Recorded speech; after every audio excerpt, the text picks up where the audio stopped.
السلام علیکم بچوں، آج ہم 12ویں جماعت کے تاریخ کے 8ویں سبق کا تیسرے پوائنٹ کا مطالعہ کرنے جا رہے ہیں۔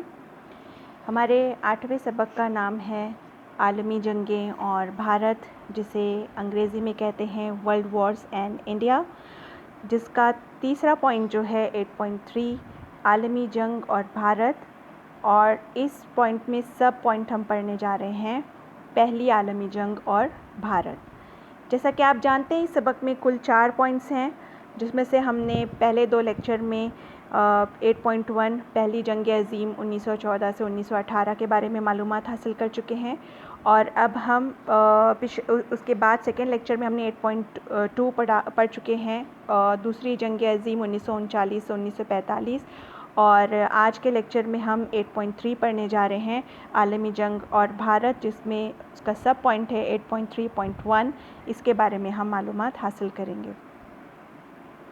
جیسا کہ ہم سب جانتے ہیں کہ پہلی عالمی جنگ کے جتنی خطرناک تھی اس سے کہیں زیادہ خطرناک دوسری عالمی جنگ تھی، اور پہلی عالمی جنگ میں انگلینڈ نے اپنی بھارت کی نوآبادی کو اس کی مرضی نہ ہوتے ہوئے بھی پہلی عالمی جنگ اور دوسری عالمی جنگ میں شامل کر لیا تھا۔ یہ ہندوستان کا وہ نقشہ ہے آپ کی اسکرین پر جب ہندوستان پر انگریزوں کی حکومت تھی اور ہندوستان برطانوی حکومت کی نوآبادی کہلاتا تھا۔ تو یہ جو عالمی جنگیں ہوئی ہیں، اس عالمی جنگوں میں ہندوستان کی مرضی شامل نہ ہوتے ہوئے بھی برطانوی حکومت نے ہندوستانیوں کو اس جنگ میں شامل کر لیا تھا۔ بھارت نے عالمی جنگ میں انگلینڈ کی ہر طرح سے مدد کی ہے، روپے پیسے، اناج، کپڑا اور جنگی ساز و سامان اور انسانی وسائل کی شکل میں انگلینڈ کی مدد کی ہے۔ یہاں آپ کی اسکرین پر جو فگرز ٹیبل نظر آ رہا ہے، جس میں مختلف ممالک میں ہندوستانی جو افسران شریک ہوئے تھے، ہندوستانی سپاہی شریک ہوئے تھے جنگ لڑنے کے لیے، فوجی شریک ہوئے تھے، ان کے معلومات یہاں دی ہوئی ہے۔ 1919 سے 1920 کے آخر تک بھارت کی انگریز حکومت نے جنگ کے لیے تقریباً 19 ارب روپیوں کی مدد کی ہے۔ ہندوستان سے انگریز حکومت کو 19 ارب روپیوں کی مدد ملی ہے۔ پہلی عالمی جنگ میں اپنی بہادری کا مظاہرہ کرنے والے 17 بھارتی فوجیوں کو وکٹوریہ کراس سے نوازا گیا۔ اس جنگ میں بھارت نے انگلینڈ کی بھرپور مدد کی۔ اسلحہ، گولہ بارود، کپڑا، جوٹ، خیمے، چھوٹی کشتیاں، عمارتی لکڑی، ریلوے اور نقل و حمل کے ذرائع وغیرہ جیسے ساز و سامان بھارت سے یورپ کو بھیجے گئے۔ 1918 کے آخر تک 1 ارب 40 لاکھ روپیوں کا ساز و سامان انگریز بھارت سے لے گئے۔ اس عالمی جنگ کے اثرات زندگی کے مختلف شعبوں پر مرتب ہوئے۔ سماجی، سیاسی، معاشی، ہر شعبے پر ہندوستانیوں کی زندگیوں پر مرتب ہوئے۔ ان شعبوں میں فوجی جنگی سامان کی تیاری، شہری صنعتیں، بیوپار، معاشی پالیسیاں، بحری اور زمینی نقل و حمل، آمد و رفت، زراعت اور اناج کی پیداوار، ایندھن کی فراہمی، حفاظتی نظام وغیرہ جیسے شعبے شامل ہیں جن پر عالمی جنگ کے اثرات مرتب ہوئے ہیں۔ اس جنگ کی وجہ سے بھارت میں صنعت کاری کو فروغ حاصل ہوا۔ اس کے اثرات راست یا بالراست طریقے سے فولاد، لوہا اور کان کنی کی صنعتوں میں دیکھنے کو ملے۔ پہلی عالمی جنگ کے بعد بھارت میں موٹر ٹریفک اور موٹر گاڑیوں کی تعداد میں اضافہ ہوا۔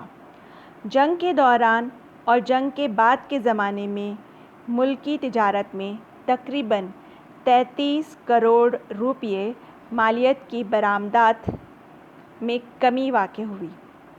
زرعی پیداوار کی کھپت میں بھی مندی کا سامنا کرنا پڑا، لیکن صنعتی مال کی قیمتوں میں اضافہ ہو گیا۔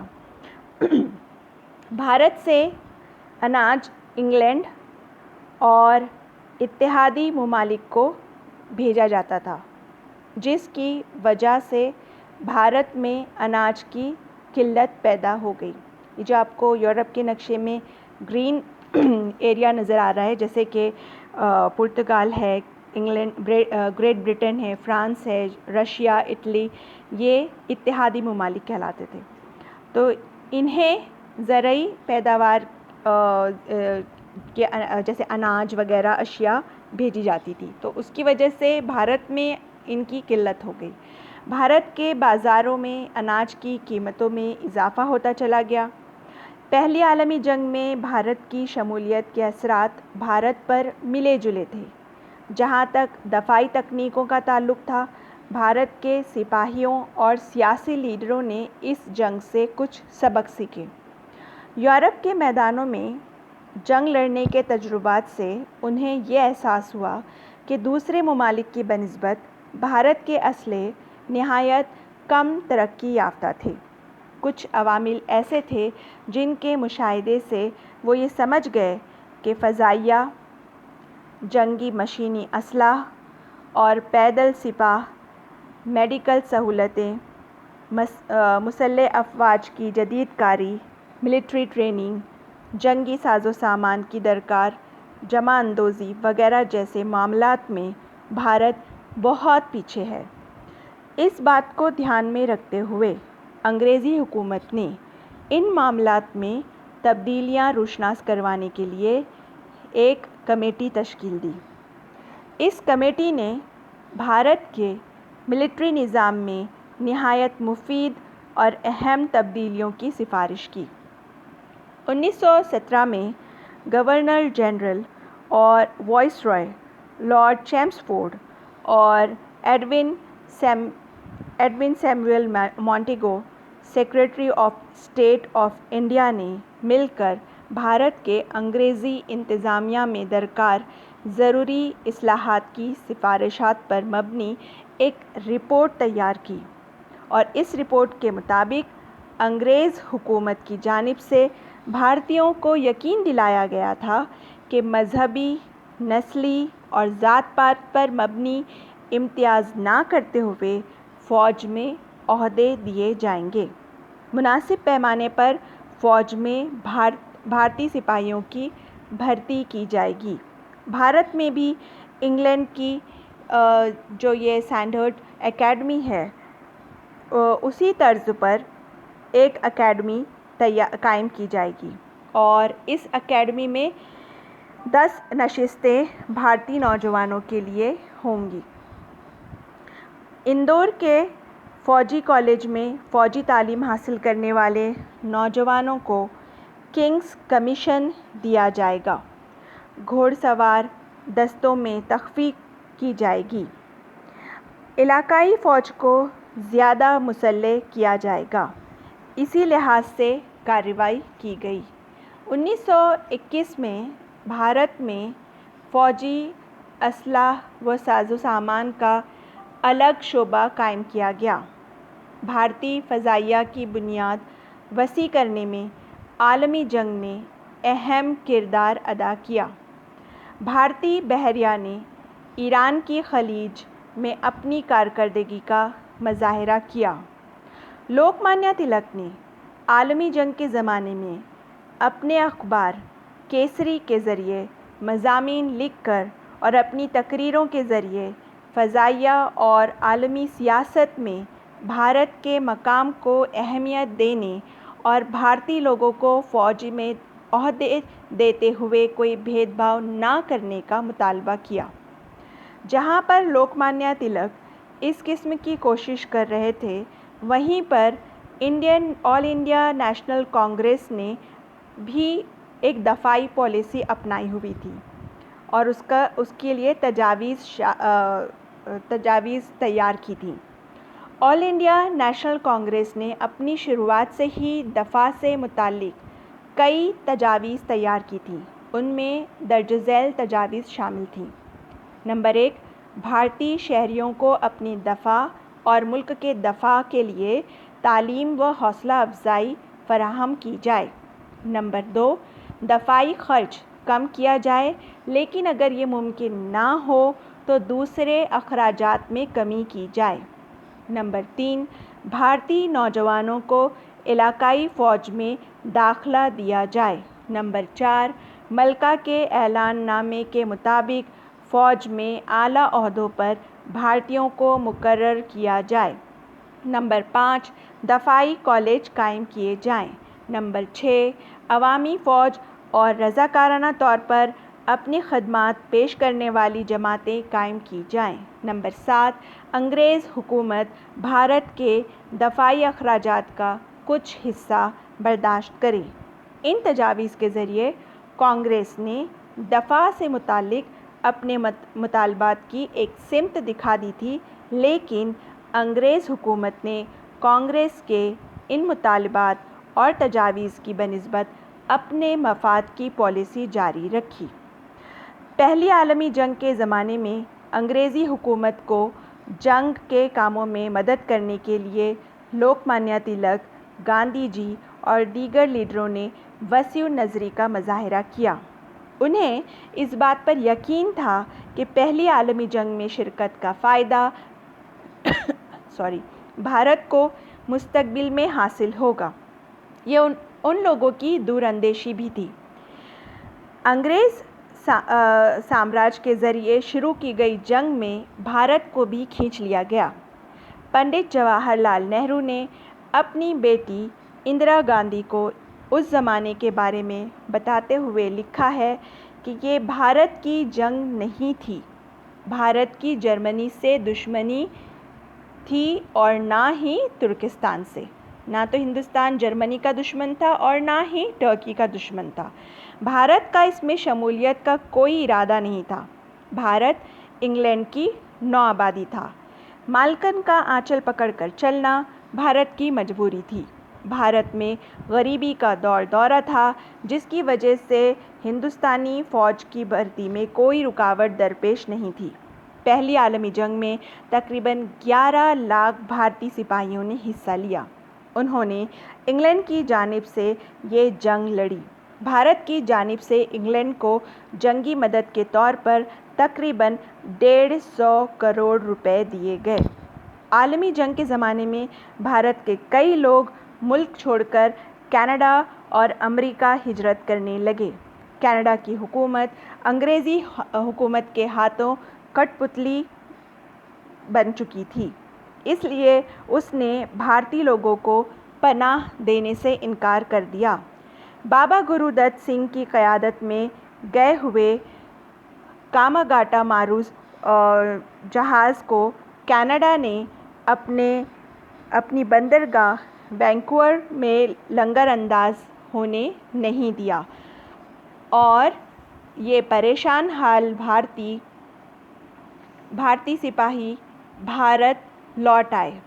کاماگاٹا مارو جہاز کلکتہ کے نزدیک بجبج بندرگاہ پر پہنچا۔ انگریزوں نے جہاز پر سوار لوگوں سے کہا کہ وہ فوراً اپنے گاؤں چلے جائیں۔ لوگوں نے اس حکم کو ماننے سے انکار کر دیا۔ انگریز افسران نے ان پر گولیاں چلا دیں، جس میں 30 لوگ مارے گئے۔ انگریزوں کی بے رحمی کی وجہ سے ملک میں غم و غصہ پھوٹ پڑا۔ جرمنی ایک قوم پرست ملک تھا۔ بھارت پر بھی قوم پرستی کے اثرات تھے، لیکن جرمن قوم پرستی اور بھارتی قوم پرستی میں بنیادی فرق کو سمجھنا چاہیے۔ جرمنی دوسرے ممالک کو زیر کر کے اپنے ملک کی مضبوط اور طاقت کو بڑا کرنا چاہتا تھا، جس کے لیے وہ دوسرے ممالک پر جارحانہ حملے کر رہا تھا، جبکہ بھارت کی قوم پرستی اپنے پیروں میں پڑی غلامی کی زنجیریں توڑنے کے لیے تھی۔ بھارت کی قوم پرستی کی بنیاد اس نظریے پر تھی کہ اپنی ہی نہیں بلکہ دنیا بھر کے دوسرے ملکوں میں بھی جمہوریت کی بالادستی ہونی چاہیے۔ ایبیسینیا، جو آج ایتھوپیا کے نام سے جانا جاتا ہے، اسپین، چائنا وغیرہ جیسے ملکوں میں جمہوریت کی لڑائی جاری تھی۔ ان ملکوں میں بھارت کی جانب سے نرسوں کی جماعتیں، رضاکار اور اناج وغیرہ جیسی امداد روانہ کی گئی۔ جرمنی میں نسلی بھید بھاؤ کی جڑیں بہت گہری تھیں۔ ہٹلر نے لاکھوں یہودیوں کو قتل کیا تھا۔ پچھلے لیکچر میں ہم نے اس کے بارے میں معلومات حاصل کر چکے ہیں۔ لیکن بھارت میں شروعات سے ہی مختلف مذاہب، نسل اور ذاتوں کے لوگ ایک ساتھ مل جل کر رہا کرتے تھے۔ بھارت کی قوم پرستی کی یہ خصوصیات اور عظمت نہایت واضح طور پر دکھائی دیتی ہیں۔ یہ جو تصویر آپ کی اسکرین پر ہے، یہ یہودیوں کو جب جرمنی سے نکالا گیا تھا تو یہ اس وقت کی تصاویر ہیں۔ پہلی عالمی جنگ میں جیسے کہ ہم نے دیکھا کہ اس دوران ہندوستان میں جو اسٹیل کمپنی تھی، لوہے کی کمپنیاں تھیں، اس کو بہت ترقی ملی۔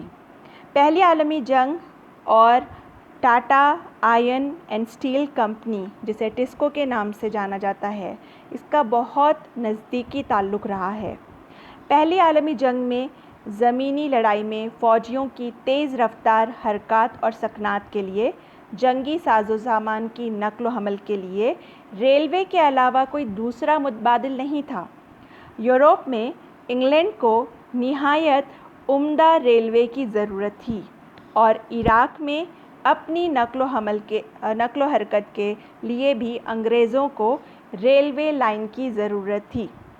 انگریزوں کی یہ ضرورت کمپنی کے لیے ایک موقع ثابت ہوئی۔ کمپنی نے دن رات محنت کر کے تقریباً 1500 میل طویل ریلوے لائن فراہم کی۔